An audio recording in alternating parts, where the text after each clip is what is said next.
Especialista em commodities, petróleo, Alê Delara. Muito boa tarde para você, obrigada pela presença mais uma vez. Muito obrigado, Isa, muito boa tarde. Boa tarde, Dani, Gani, Cabral. Obrigado por estar aqui novamente, obrigado pelo convite novamente. Boa tarde. Boa tarde. Bom, queria começar falando então sobre essa notícia, né? A OPEP+ chegou a um acordo aí para elevar a produção de petróleo em 648 mil barris por dia. Queria que você fizesse uma avaliação, qual que é o impacto, então, agora desse aumento de produção de barris por dia? Aproveitando o embalo dela, é 640 da OPEP e não somente da Arábia, né? Se for isso, Angola e companhia vai ter condições de honrar? Só para emendar a pergunta dela, por favor. Isso, ele está, até essa questão, Cabral, ela está dentro do comunicado da OPEP. Hoje são vários países que fazem parte do grupo, né? Nós chamamos de cartel, eles se chamam de grupo, e essa adequação de 648 mil barris por dia é para todos os países. Mas há muitos países que não têm estrutura financeira, operacional, de logística para elevar as suas produções de petróleo. Então, os dois únicos países que teriam folga nesse aumento seriam Emirados Árabes Unidos e a Arábia Saudita. Mas como a pressão agora ela está muito grande de todo o mercado, principalmente com uma saída parcial da Rússia do mercado, a OPEP ela vai ter que elevar parte dessa produção. Então, aqueles países que não têm capacidade de produção terão que fazer algum plano para poder elevar essa produção, nem que seja algum plano de negócios buscando captação de recursos para poder investir na produção e transporte de petróleo e apresentar para os líderes da OPEP, para então eles traçarem planos para ver qual que é realmente a capacidade de produção. Lembrando que desde o anúncio para a elevação de 400 mil barris por dia, só no mês passado que a OPEP conseguiu cumprir a cota. Então ela nunca havia produzido todo o petróleo que havia na sua linha de base. E agora ela fez esse aumento para 648 mil barris por dia, então temos que ver na prática se eles realmente elevarão a produção ou se será só um número de linha de base. Ô Delara, é interessante isso que você falou, porque assim, é uma intenção, não significa que ela vai se concretizar. O mercado precifica essa intenção ou não? Ele espera essa concretização, se de fato, porque você falou assim, outros países para elevar a produção precisaria fazer uma série de investimentos. Creio eu que esses investimentos demoram, né? A gente deve estar falando mais de um ano, provavelmente. Como é que fica isso, a reação de preço? O preço, ele sempre vai trabalhar no balanço, tanto que os preços, mesmo com o anúncio da elevação de produção, os preços estão subindo. Nesse momento aqui, o Brent subindo 1,5%, o WTI também acompanhando, subindo 1,5%. Então, por enquanto, é uma elevação. Traz um certo conforto para o mercado, nem que seja um conforto ilusório, porque você tem uma expectativa de que a produção pode ser elevada, pode ser aumentada. Efetivamente, ele traz movimentação nos preços quando os negócios vão acontecendo, as vendas vão acontecendo, os embarques e o transporte vai efetivamente acontecendo. Mas a possibilidade de ter uma oferta maior chegando no mercado, ela parte a partir do anúncio. Então ela começou hoje a partir do anúncio da OPEP. O mercado monitora agora como que ficará realmente a produção e principalmente como que ficará o consumo, a demanda por esse petróleo.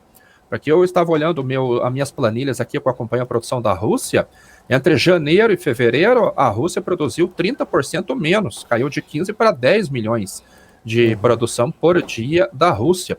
Então, esses 200 mil barris a mais que a OPEP vai colocar no mercado não vai nem fazer cócegas na oferta. Então, realmente, temos que ver como que ficará o balanço. E, nesse momento, a China está reabrindo a economia, né? Principalmente de Xangai, talvez aí a cidade mais populosa da China, muita circulação de pessoas, muito consumo da commodity. Deixa eu fazer uma pergunta. Existe, vê se eu estou viajando demais. Você pode falar, Cabral, se a tua viagem é tão grande que eu não tenho nem coragem de responder, e a gente segue, Daniel pergunta, Isa pergunta, etc. Existe a possibilidade do mundo árabe estar aumentando a produção com medo do mercado futuro, não derivativo, mas com o tempo, com medo de 23 e 24 do planeta? Deixa eu melhorar a minha pergunta. Se eu não aumentar a minha produção nesse momento, a inflação pode ser tão forte no primeiro mundo que vai levá-los a subir taxa de juros e, quem sabe, uma possibilidade de recessão em 23 e 24. E com isso, lá na frente, eu vou ter que vender menos petróleo porque a economia vai estar andando menos. Será que no mundo árabe chegou a passar um raciocínio como esse? Deixa eu aumentar um pouco, não vou aumentar o suficiente para o petróleo ir para $90, mas aumento um pouco para tentar meio que apaziguar a inflação no mundo para não me atrapalhar para ano que vem. Continuo dizendo, se eu estiver viajando, fala viagem e a gente segue a vida. Não, faz muito sentido, Cabral. E ali nós voltamos naquele programa Cenários que nós gravamos em setembro do ano passado, quando eu comentei sobre a capacidade de refino do petróleo. Porque o petróleo em si, ele não tem um uso, ele vai ser usado para produzir outros derivados, os principais, o diesel, a gasolina, combustível de aviação, mas são mais de 6 mil derivados ali catalogados de petróleo. Então, vamos imaginar que se a OPEP chegasse a aumentasse a produção, compensando toda a perda de produção russa, 5 milhões de barris, não teria o que fazer com esse petróleo nesse momento, porque o principal gargalo está no refino. E pela projeção da Agência Internacional de Petróleo e até mesmo da EIA, o refino para o próximo ano, ele ainda vai estar em déficit em relação a esse ano, que já está de déficit em relação ao ano passado, e ele vem vindo desde 2020, onde começou um problema crônico, que foi a pandemia, que derrubou os preços do petróleo a valores negativos, aquela meia dúzia de contrato lá em abril de 2020, mas o principal efeito daquele cenário de lockdown no mundo todo foram que muitas pequenas refinarias em todo o mundo quebraram, então saíram do mercado, ficaram só os grandes players do mercado, então isso reduziu a capacidade de processamento no petróleo globalmente. Junto a isso, o presidente norte-americano, principalmente durante a sua campanha eleitoral, ele comprou uma briga muito grande com o setor petrolífero norte-americano, e assim que ele assumiu, ele retirou os subsídios da indústria de refino e da indústria de exploração do shale oil. Então a indústria começou a ter uma capacidade deficitária no processamento e a demanda começou a se apresentar com a retirada dos lockdowns. Você não tinha capacidade para produzir, a demanda falando mais alto do que a oferta, o preço acaba subindo. E nós estamos sentindo muito isso claramente porque começam a surgir os assuntos de falta de diesel. Saiu no Brasil essa semana, nos Estados Unidos tem saído esse tema, na Europa, na China, no mundo todo. Mas então é um problema que veio pela pandemia, depois veio para desincentivo à produção de combustíveis, retiradas de estímulos, e o crack spread, que é a margem da indústria hoje, está em valores altíssimos, e esse recurso, por uma briga que o Joe Biden teve com a indústria petroleira, não está sendo colocado em investimentos, está sendo direcionado para o acionista. Então, até que a política norte-americana volte a incentivar a produção de petróleo e refino no solo americano, e o ESG principalmente também, deu uma folga para a indústria de produção de combustíveis fósseis, a gente vai ter uma capacidade ociosa na produção de derivados do petróleo, não só no petróleo. Legal. Entendi. Ale, queria mudar um pouquinho de assunto com relação à questão do transporte de grãos, tanto da Rússia quanto da Ucrânia, né? E a Rússia e a Turquia, eles estão fazendo aí uma negociação para exportar os grãos ucranianos pelo Mar Negro, né? Porque os navios de carga ali, eles estão bloqueados desde o início da guerra. Mas o Putin está pedindo aí o fim das sanções para poder liberar também essa questão. Como é que está essa situação? A gente vai pelo menos a ONU indica que a gente já vai enfrentar aí um problema de escassez de alimentos no mundo. Eu queria saber qual é o seu pensamento com relação a isso. Ali, Dani, são vários problemas. Os embargos, eles entram dentro de um cesto de problemas do Mar Negro. Então, há muitos embargos com relação à Rússia, mas ela segue exportando, segue embarcando trigo, embarcando petróleo. Até a Índia acelerou as compras de petróleo russo. Lá, mais de 34 milhões de barris foram comprados de petróleo pela Índia. E os grãos e fertilizantes, eles estão sendo embarcados. O primeiro problema são as sanções que limitam a quantidade de bancos e determinada origem de dinheiro para poder pagar essas compras por lá. Então é isso que o presidente Putin quer, que seja levantado essas sanções para que o fluxo financeiro e comercial possa acontecer. Mas há um outro problema grave, porque nós temos várias origens de várias commodities.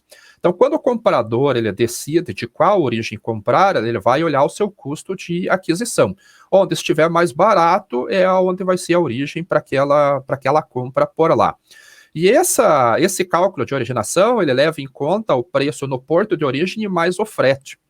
E o frete, para ser calculado, ele leva em conta toda a capacidade operacional do porto, quantidade de produto, o custo do combustível marítimo e o custo diário de manutenção daquele navio e o seguro.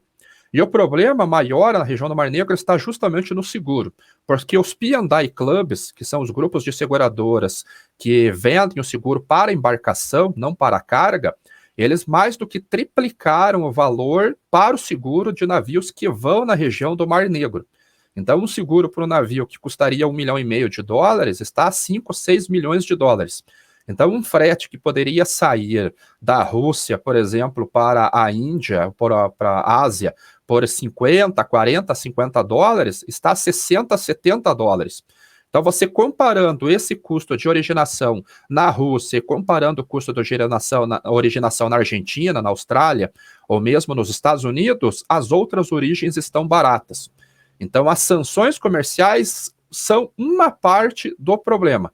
Mas enquanto a situação de guerra permanecer e houver aqueles riscos de ataques a embarcações, as seguradoras cobrarão prêmios tão altos pelo seguro que acabam inviabilizando o frete e a consequência é uma perda de competitividade daquela origem. Então é um problema maior do que apenas uma sanção ou do que apenas uma implantação de um corredor humanitário.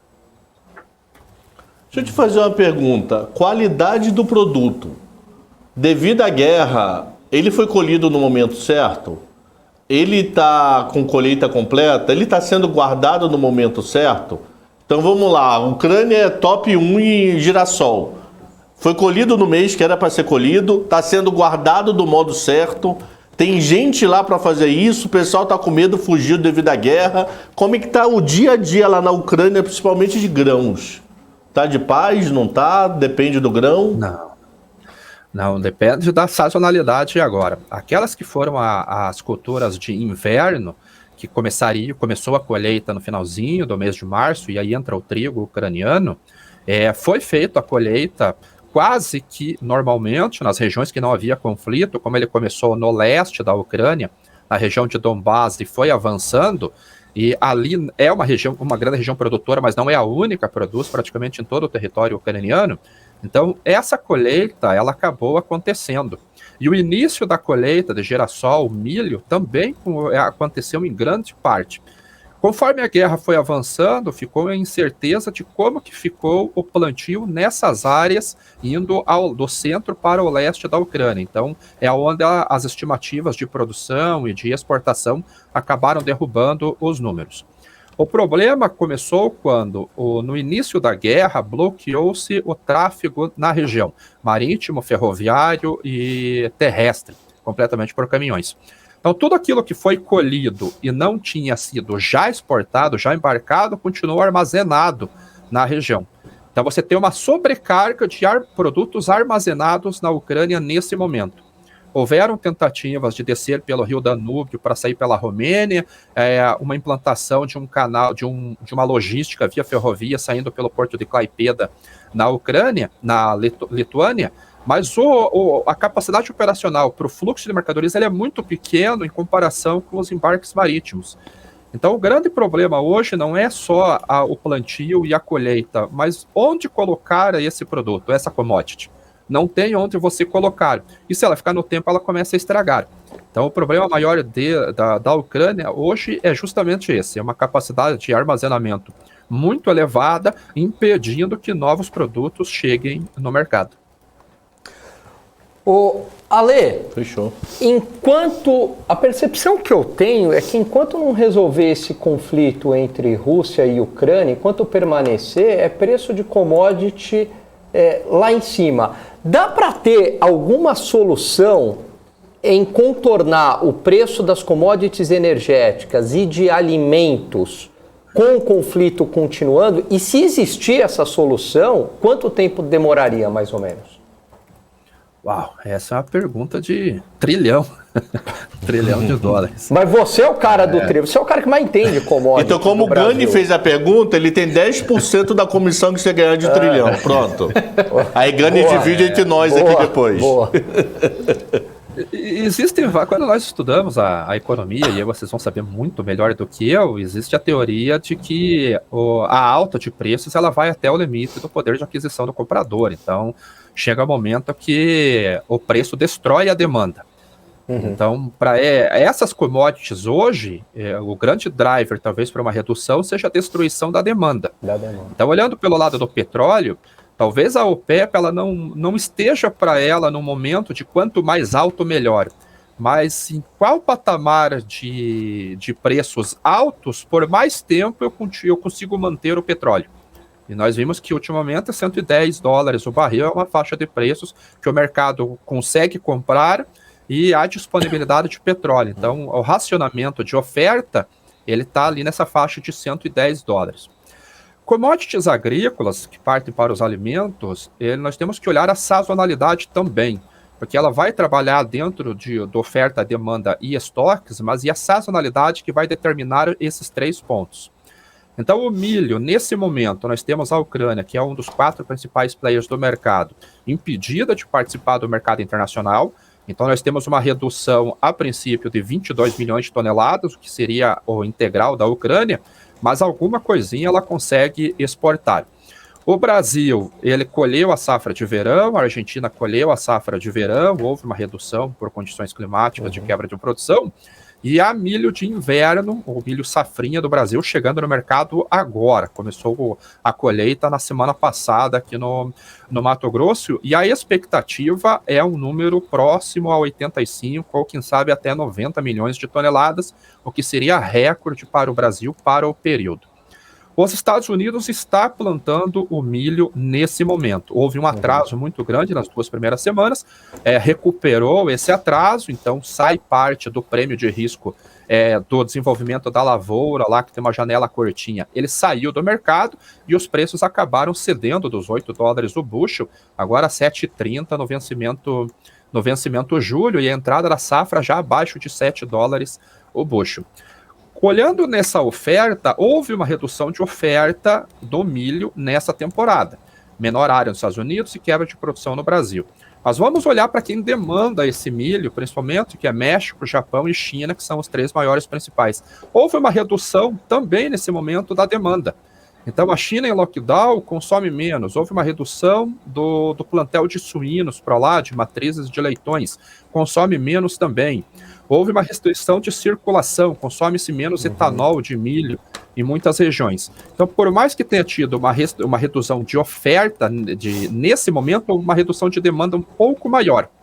Quando nós olhamos para a próxima temporada, se a demanda voltar com reabertura de China, com o México voltando a comprar, com o Japão voltando a comprar forte, o Oriente Médio voltando a comprar, o preço vai voltar a subir. Associado ao milho, nós temos o trigo, que no ponto de proteína, os dois acabam competindo para ver qual que tem o ponto de proteína mais barato para a fabricação de ração. E o cenário do trigo, ele é mais apertado do que o milho. Então, houve redução de área, houve problema climático para safras de inverno dos Estados Unidos, houveram problemas na produção da safra de inverno da Ucrânia, há problemas de logística na Ucrânia, há embargos contra a Rússia, há um clima adverso para a produção do bloco da União Europeia, principalmente a França.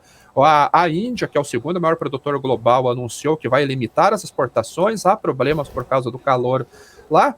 Então, o estoque de passagem do trigo, que é a base de alimentação global, vai diminuir dessa temporada para a próxima, que começa dia 1º de setembro, e da próxima para 2023 também vai diminuir.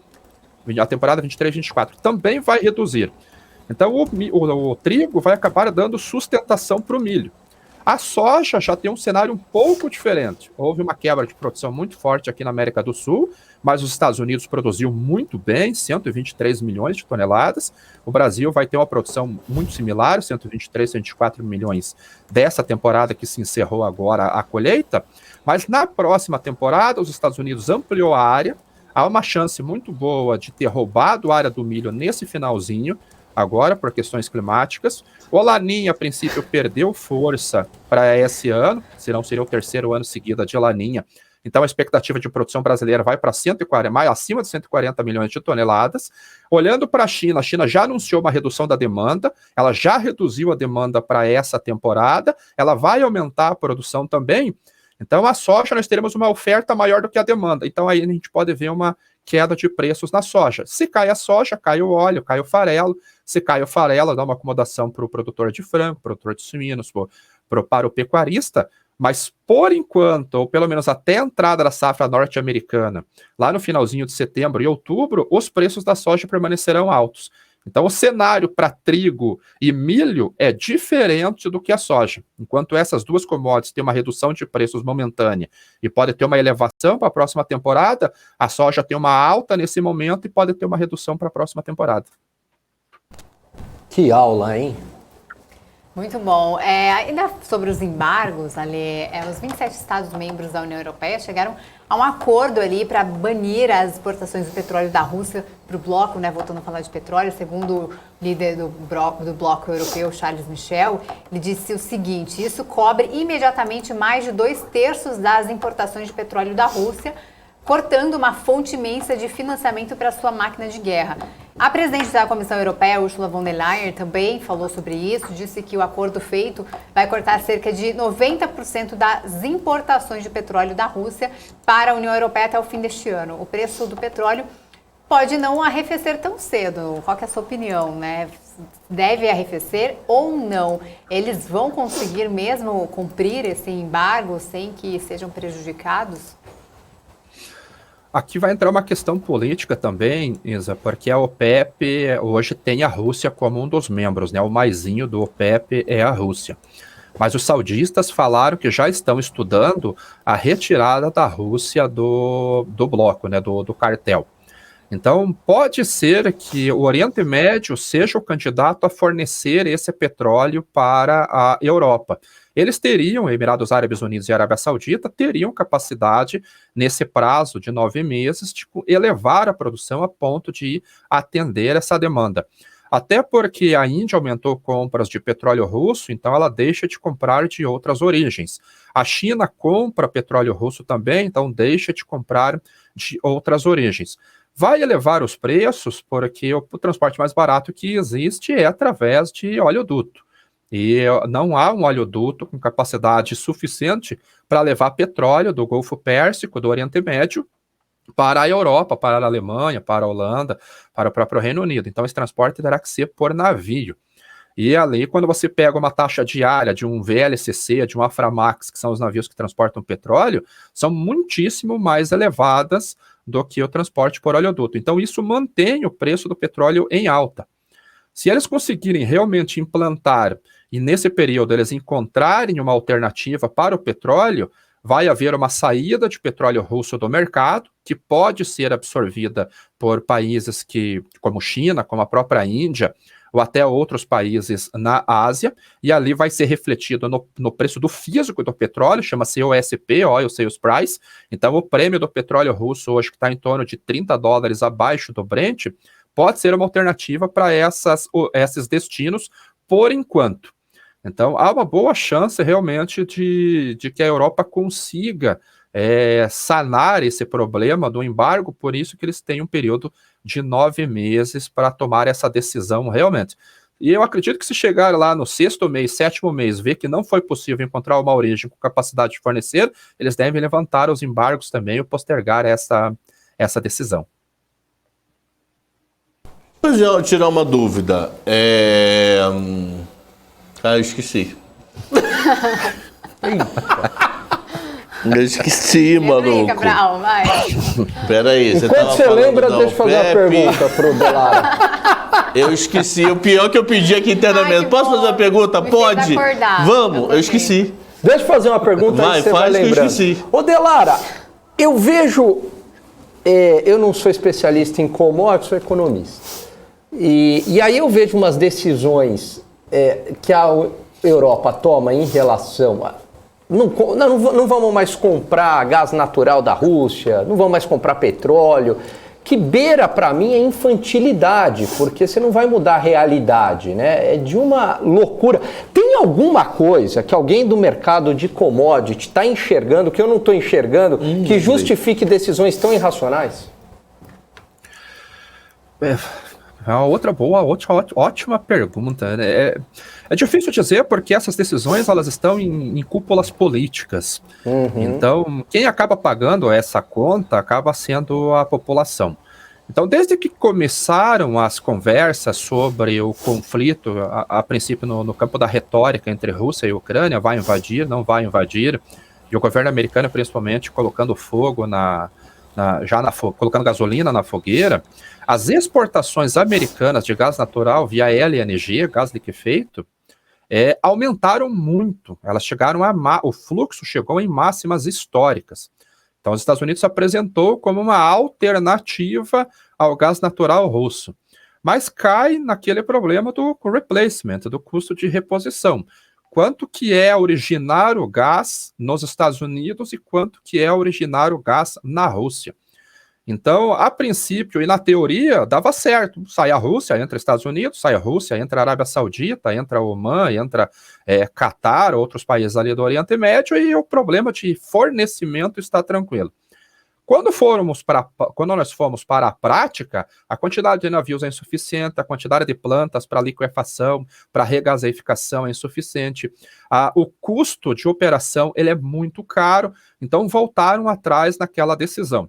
Agora eles vão procurar alternativas, mas como você disse muito bem no começo, é uma alternativa que demora 1, 2, 3 anos para se apresentar no mercado, porque você precisa construir uma infraestrutura mínima, básica, para conseguir atender essa nova oferta de um produto diferente. Em vez de gás, ele é um gás que está liquefeito, está no estado líquido e temperaturas muito frias para esse armazenamento. Então, começam a surgir a guerra de retórica. Um diz que vai parar de comprar, o outro diz que vai parar de fornecer.